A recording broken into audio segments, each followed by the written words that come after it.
back, everybody, to another episode of yTeam Stories. I have the absolute privilege today of interviewing one of my favourite people in the world, Bridget Muir. I got the opportunity to meet Bridget end of last year. Or was it early this year? I think it was early this year, Bridge, but I absolutely love this lady and I can't wait for you to get to know her a bit better as well. Bridge, can you just introduce yourself, maybe explain how you got involved in yLead, where that journey started for you? Thanks so much, Zoe. So I began my journey with yLead in the beginning of 2019, and that was the SLC when I came as a participant. And since then, I have mentored at SLC in 2020. I've helped out at a few of the in-schools over in Perth. I've participated in the Y Guide, the Y Con for 2020. And just helped out with a few other things along the way. I graduated from MLC last year, end of 2019, and I'm currently studying OT at Curtin. There's so much about you that people don't know because you are so busy. And if you had to describe yourself in 3 words and you can only pick 3, what would those 3 words be? I'm going to go with willing, passionate, and that I care. I think those 3. Bridge, you also live in one of my favourite places in the entire world, Western Australia. So if I was to come to Western Australia, what would you take us to both do? What's your favourite thing to do where you live? Oh, Zoe, I'd take you to the beach. I love the beach. I love the water, love the outdoors. Look, you give me a pool, a lake, the ocean. Look, I'll take the shower if I can get it. I love the water and just love being outdoors. We're so lucky in Perth. I'm personally incredibly lucky. I live 2 minutes away from the river and about 10 minutes from the beach. So it's just fantastic. Summer or winter, I'm always down there. So come over to Perth and I'll take you to the beach. When I was asking Bridge to do this interview, she sent me like 12 photos of like the most beautiful sunsets and sunrises you've ever seen in your whole entire life. And it was a great gift to get from you, Bridge. This is a controversial question, I reckon, between Bridge and I. We've had some discussions about this. Bridge, what is your spirit animal? Well, I didn't actually know what a spirit animal was until probably half an hour ago, but I'm going to go with a dolphin because firstly, they live in the water, and secondly, they get to live in the water and spend their life in the water. And I love the water. So, whether they're swimming, dancing, playing, eating, they just do everything in the water. And I reckon they're pretty cool animal to watch too. Dolphins are also like incredibly smart, and you are so smart. So smartness, intelligence, water, Bridget Muir, dolphin, I'm all about it. Bridge, if you could have dinner with any person, dead or alive, who would it be? And why? And what would you talk about? I'm going to have to go with RJ Palacio. She's an author. She wrote the book Wonder. And if you haven't heard of that book, I recommend you read it because honestly, my favourite book in the world. I got to say though, alongside with The Faraway Tree and The Naughtiest Girl, Enid Blyton wrote some good ones too. But Wonder, that was the book I've read over and over again. I reckon I've read for, I read it every 6 months. And I'm 19, so it's been a fair few times. And it's just a book about acceptance, kindness, trust, and love all put together. And it's just a fantastic book. So I go for dinner with her, and I honestly don't know what I'd talk about because I'd probably be freaking out the whole time. But she's a pretty special person to have written a book like that. So I reckon we just chat and just see where the conversation flows. And I just love to chat to her. This might back off that answer, actually, Bridge. I know you're passionate about some pretty cool stuff, but if you could present a TED Talk on any topic and talk forever on this topic, what would it be? I'd talk about acceptance, I'd talk about kindness, and I reckon I'd talk about inclusivity in our community. That's just something I'm super passionate about. And I just reckon that including everyone, no matter what their abilities are, is just so important. And specifically speaking, if it was a TED Talk, I'd just talk about people with disabilities and giving them the opportunities that they deserve. Doesn't matter what type of disability that is. I'm just really all for inclusivity and acceptance. If you could teach anyone any skill, what would that skill be? I guess I'd say that you can make a difference and you don't need to be any more than who you are, because you can make an impact no matter how big, no matter how small, and that will impact at least one person. And if you've helped one person or made an impact on one person, like you've done what you set out to do. So I reckon if I could teach anyone a skill, you don't have to be perfect, you just have to be willing to try and give it a go. At yLead, our 5 colours of leadership are red, that equals passion, green is growth, white is integrity, blue is vision, and yellow is service. Which of these leadership colours currently resonates with you and why? I love green and white. I think growth and integrity are so important, but I'm actually going to have to choose yellow because I just love serving others. I think there's nothing more than I enjoy than seeing other people smile and grow and just seeing them achieve their potential and just helping them to be happy. So I'll go with yellow. Drum roll, please. It is time for our fast 5. All right, take ourselves both off mute. Let's just fire around this bad boy. All right, I think we know the answer. Beach or forest? Beach. Classic. Savoury or sweet? Sweet, I reckon. There's nothing better than a cinnamon scroll. Cinnabons just opened up down the road from me. 2 for 2. I'm all about it. Stan or Netflix? Netflix. I don't have Stan. Ooh, all right. Road trip or plane trip?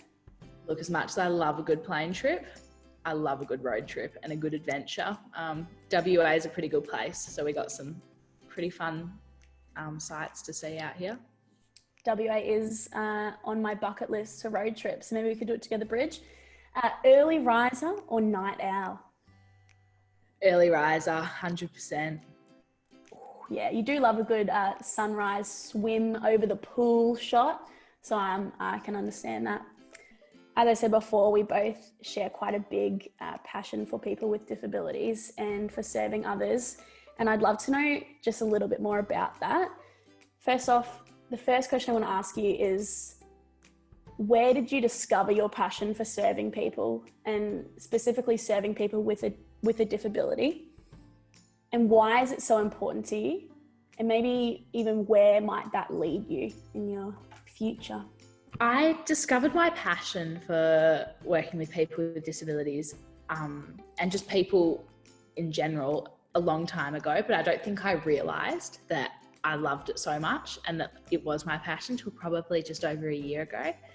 And like I said before, I'm just a huge believer in taking on board every opportunity you can get. At the end of 2019, I found the best part-time work in the world. And if anyone ever asks about my job, I get super defensive and tell them that I have the best job. And it's an experience I wouldn't change for the world. And I guess because every day at work is a different experience for me. I get the opportunity to laugh, to smile, to have fun, just all the time. So I'm a disability support worker or a disability support worker. And I just help people around me do what they love to do. And as a support worker, I do have days, I will admit, where I wake up and I think, oh my gosh, I don't think I quite have the energy for this today. But deep down, I just love to help people. And I know that there's always times, there are tough days, but there's always something in those days that makes me realize why I love my job. And I think it's just the little things in particular. And whether it's the smiles on, one of the girls' faces that I helped after we organised a picnic with her and her friends, and just dropping her home after that, and just, she runs straight in, gives her mum the biggest hug and just starts like telling her about this, most fantastic day she had, and just being able to sit back and go, hey, we pulled that off, we did that pretty well. She had fun, and that's kind of what matters. There's a few different things. I remember one time in particular, seeing the face of one of the girls. She's 16, she's got autism, and I was teaching her how to catch the bus to school. And we were doing this for about 3 months. This girl couldn't cross roads by herself, and she didn't understand the concept of having a smart card or any of that. So going through all that process. And I remember one day standing at the bus stop and she got on the bus by herself and she'd never looked prouder. And she caught the bus to school by herself. And as the bus doors closed, I will actually say I had tears in my eyes as I was standing there, and I went, "You've just left me at the bus stop. Like, I guess my job's over." It wasn't really, but it was just those little things that just make me so proud and realize why I love what I do. Opportunities lead to opportunities, and variation is so important. So over the years, I've volunteered for multiple organisations that I've volunteered. I've done all sorts of things, and I think I've finally found what I love. I've volunteered in aged care homes. I can't quite remember what else I've done, disability camps, that sort of thing. But broadening your opportunities, and even if, something makes you feel a tad uncomfortable, that's okay, and just keep trying it. A lot of my work, sometimes I get put in situations where I'm like, I don't know what to do, or this isn't quite what I had expected. Like, how am I going to solve this? But they're all challenges, and it's all a lot of fun, and I've learned from every single one of them. It leads in so well to, like at yLead, we often talk about that leadership is literally just any action that makes the world you touch a better place. And I think that's exactly what you've just said there. It's funny because it's so simple. Like, the things that you can do for someone that make their entire day are often just like the smallest tasks. So it's really cool to see you put that in action in just everything you do. During COVID, you've done some pretty awesome things, and you've really stuck your neck out for some people, and even chatted to I believe it's your local MP, to get some cool initiatives started. Do you mind telling us just a little bit about that? Yeah. So, again, I honestly reckon my biggest piece of advice is just to believe in yourself, and work out what is important to you and why it's important to you.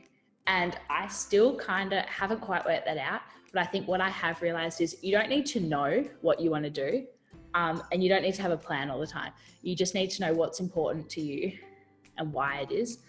And I guess sometimes the best ideas come from someone who doesn't have a plan, but they had a passion and they believed and they wanted to make a difference. So for me, I can definitely say that I don't always have a plan, but what I do know is that this world needs kindness, and I believe that kindness makes this world a better place. So I'll kind of take that and I'll think, what can I do? And I'll go from there. And especially during COVID, when this happened, I just thought, oh my gosh, this is an opportunity. Let's do some stuff, and let's change some things up and see what we can do. And I said this at a webinar for the Alliance for Girls' Schools a while ago, but just the fact that many people have great intentions, but they let logistics and regulations stop them. And don't let these problems stop you from doing something good. And I feel like for a while, I let that stop me.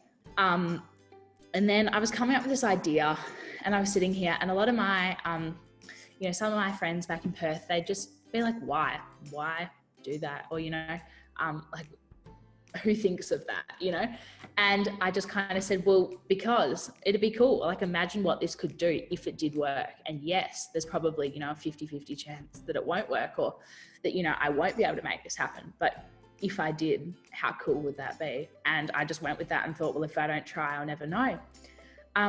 So I guess just start, begin, give it a go. And if you've got an idea, just do it, and do it whilst it's fresh. If you told me 6 months ago that I would have rang up my MP and chatted to her, I had a plan, don't get me wrong, but I didn't really know where it was going. Like, I had all my notes written out as I was talking to her. But look, I was just some 18-year-old. I'm only 19 now. I was a first year uni student. I still am. And she probably was thinking, oh my gosh, who is this person? Like, what does she want? And I chatted to her. And at the end of the conversation, she was like, yeah, let's do it. I just start things small and just see where they go. Like, from little things, big things grow. And, you try something, if it works, all right, that works. Like, how can we build on that? And, I've made mistakes. I've had experiences which I probably, didn't want to have. I've had gastro at SLC, but I guess it's how you deal with those experiences, what you do. You can't necessarily control what happens to you, but you can control how you respond to it. And I think that just defines the people that we are. So I think just be brave, find your passion, and do what you can do to put some good in the world, because I think right now more than ever this world needs kindness. Amen. Thanks so much, Bridge. It's been so great chatting to you and actually being able to see your face again. Stay tuned for next week's episode. Thanks, guys.